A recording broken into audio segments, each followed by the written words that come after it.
The Little Prince by Antoine de Saint-Exupery. 1. Once when I was 6 years old, I saw a magnificent picture in a book called True Stories from Nature about the primeval forest. It was a picture of a boa constrictor in the act of swallowing an animal. Here is a copy of the drawing. In the book it said, boa constrictors swallow their prey whole without chewing it. After that they are not able to move, and they sleep through the 6 months that they need for digestion. I pondered deeply then over the adventures of the jungle, and after some work with a colored pencil, I succeeded in making my first drawing. My drawing number 1. It looked something like this. I showed my masterpiece to the grown-ups and asked them whether the drawing frightened them. But they answered, "Frightened?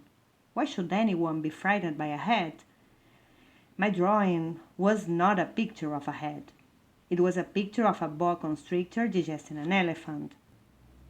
But, since the grown-ups were not able to understand it, I made another drawing. I drew the inside of a boa constrictor so that the grown-ups could see it clearly. They always need to have things explained. My drawing number 2 looked like this.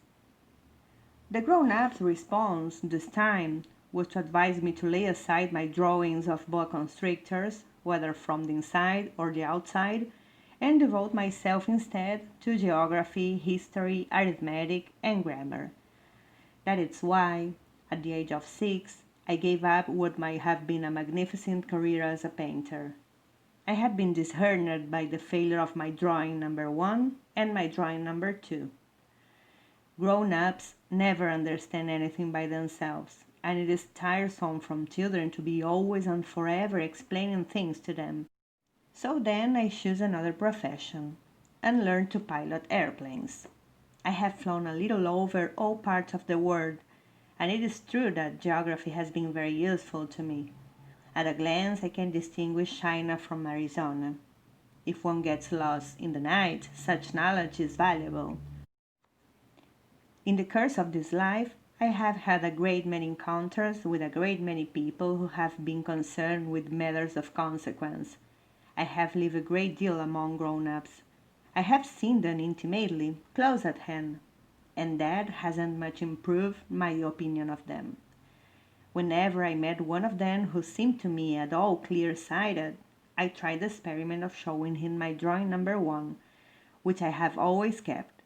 I would try to find out, so, if this was a person of true understanding. But, whoever it was, he or she will always say, "That is a hat." Then I would never talk to that person about boa constrictors, or primeval forest, or stars. I would bring myself down to his level. I would talk to him about bridge, and golf, and politics, and neckties. And the grown-up will be greatly pleased to have met such a sensible man. 2. So I lived my life alone, without anyone that I could really talk to, until I had an accident with my plane in the desert of Sahara 6 years ago. Something was broken in my engine, and as I had with me neither a mechanic or any passengers, I set myself to attempt the difficult repairs all alone. It was a question of life or death for me. I had scarcely enough drinking water to last a week. The first night, then, I went to sleep on the sand, 1,000 miles from any human habitation. I was more isolated than a shipwrecked sailor on a raft in the middle of the ocean. Just you can imagine my amazement at sunrise when I was awakened by an odd little voice. It said, "If you please, draw me a ship."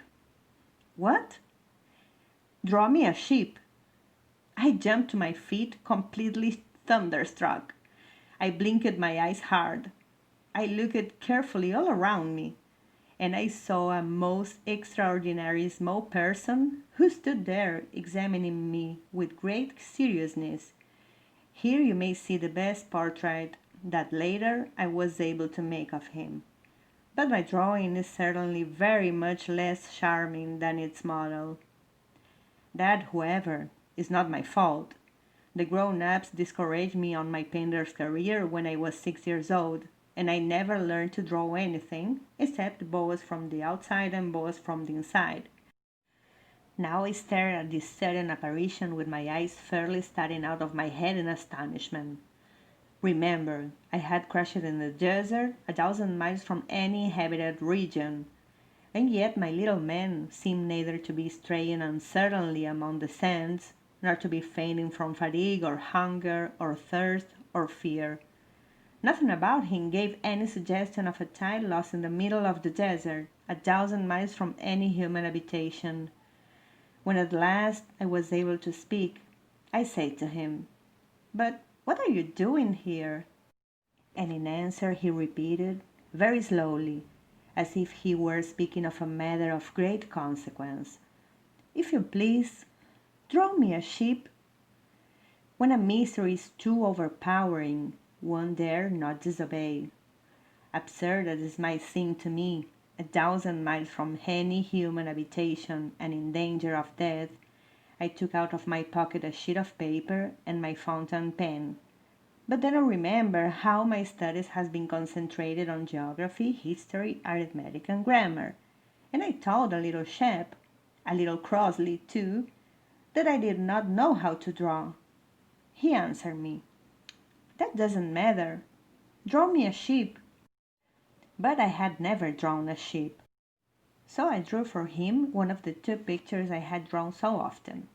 It was that of the boa constrictor from the outside, and I was astounded to hear the little fellow greeted with, "No, no, no, I do not want an elephant inside a boa constrictor.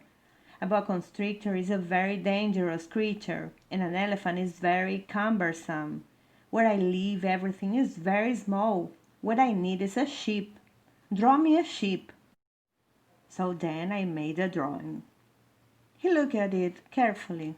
Then he said, "No, this sheep is already very sickly. Make me another." So I made another drawing. My friend smiled gently and indulgently. "You see yourself," he said, "that this is not a sheep. This is a ram. It has horns." So then I did my drawing over once more. But it was rejected too, just like the others. "This one is too old. I want a sheep that will live a long time." By this time my patience was exhausted, because I was in a hurry to start taking my engine apart. So I tossed off this drawing, and I threw out an explanation with it. "This is only his box. The sheep you asked for is inside." I was very surprised to see a light break over the face of my young judge. "That is exactly the way I want it. Do you think that the sheep will have to have a great deal of grass?" "Why?" "Because where I live everything is very small." "There will surely be enough grass for him," I said. "It is a very small sheep that I have given you." He bent his head over the drawing. "Not so small, Dad. Look, he has gone to sleep." And that is how I made the acquaintance of the little prince. 3. It took me a long time to learn where he came from. The little prince, who asked me so many questions, never seemed to hear the ones I asked him. It was from words dropped by chance that, little by little, everything was revealed to me. The first time he saw my airplane, for instance, I shall not draw my airplane. That will be much too complicated for me. He asked me, "What is that object?" "That is not an object. It flies. It is an airplane. It's my airplane." And I was proud to have him learn that I could fly. He cried out then, "What? You dropped it down from the sky?" "Yes," I answered modestly. "Oh, that's funny!" And the little prince broke into a lovely peal of laughter, which irritated me very much. I like my misfortunes to be taken seriously. Then he added, "So you too come from the sky. Which is your planet?" At that moment I caught a gleam of light in the impenetrable mystery of his presence, and I demanded abruptly, "Do you come from another planet?" But he did not reply. He tossed his head gently, without taking his eyes from my plane. It is true that on that you can't have come from very far away. And he sank into a reverie which lasted a long time. Then, taking my ship out of his pocket, he buried himself in the contemplation of his treasure. You can imagine how my curiosity was aroused by this half-confidence about the other planets. I made a great effort, to find out more on this subject. My little man, where do you come from? What is this where I live, of which you speak? Where do you want to take your ship? After a reflective silence, he answered, "The thing that is so good about the box you have given me is that at night he can use it at his house." "That is so. And if you are good, I will give you a string too, so that you can tie him during the day, and a post to tie him to." But the little prince seemed shocked by this offer. "Tie him? What a queer idea!" "But if you don't tie him," I said, "he will wander off somewhere and get lost." My friend broke into another peal of laughter. "But where do you think he will go?" "Anywhere, straight ahead of him." Then the little prince said, earnestly, "That doesn't matter. Where I live everything is so small." And with perhaps a hint of sadness, he added, "Straight ahead of him, nobody can go very far." 4. I had thus learned a second fact of great importance. This was that the planet the little prince came from was scarcely any larger than a house. But that did not really surprise me much. I knew very well that in addition to the great planets, such as the Earth, Jupiter, Mars, Venus, to which we have given names, there are also hundreds of others, some of which are so small that one has a hard time seeing them through the telescope. When an astronomer discovers one of these, he does not give it a name, but only a number. He might call it, for example, asteroid 325. I have serious reasons to believe that the planet from which the little prince came is the asteroid known as B612. This asteroid has only once been seen through the telescope, and that was by a Turkish astronomer in 1909. On making his discovery, the astronomer had presented it to the International Astronomical Congress in a great demonstration, but he was in a Turkish costume, and so nobody would believe what he said. Grown-ups are like that. Fortunately, however, for the reputation of asteroid B612, a Turkish dictator made a law that his subjects, under pain of death, should change to a European costume.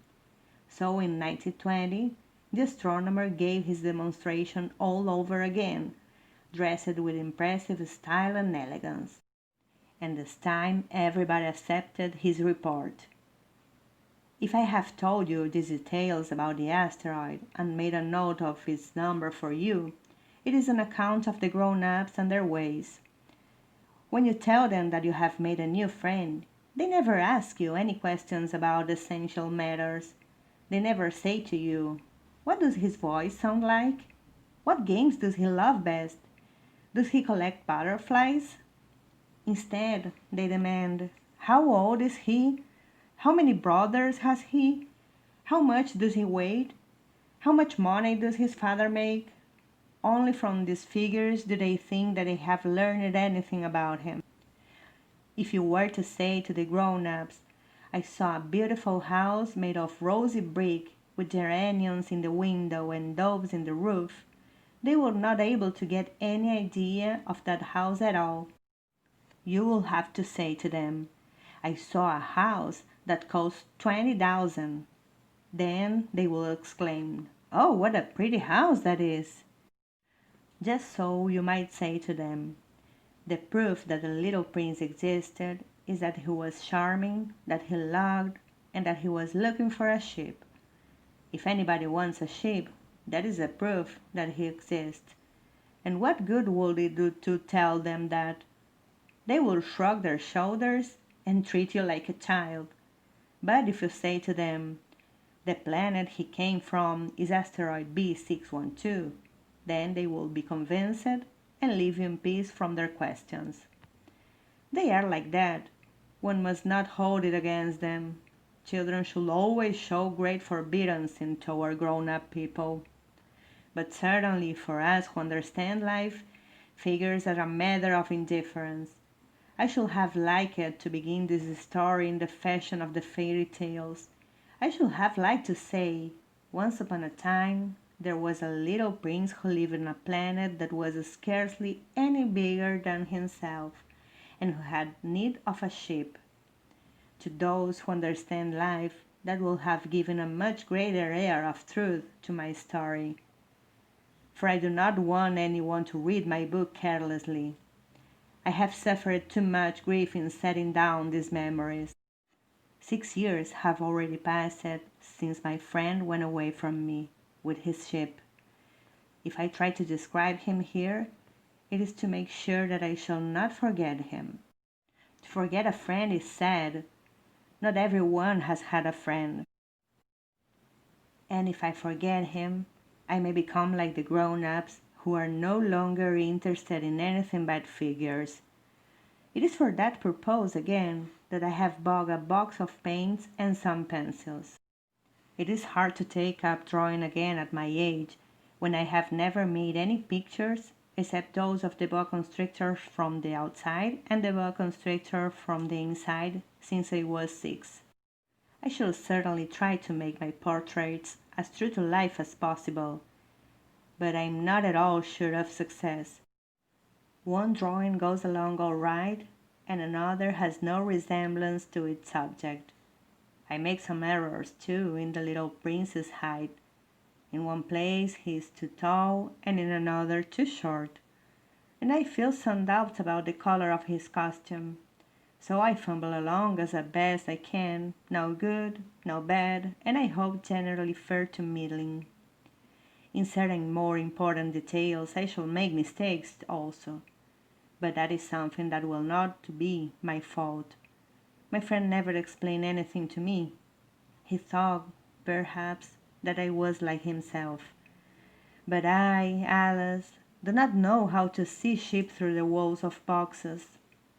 Perhaps I'm a little like the grown-ups. I have had to grow old.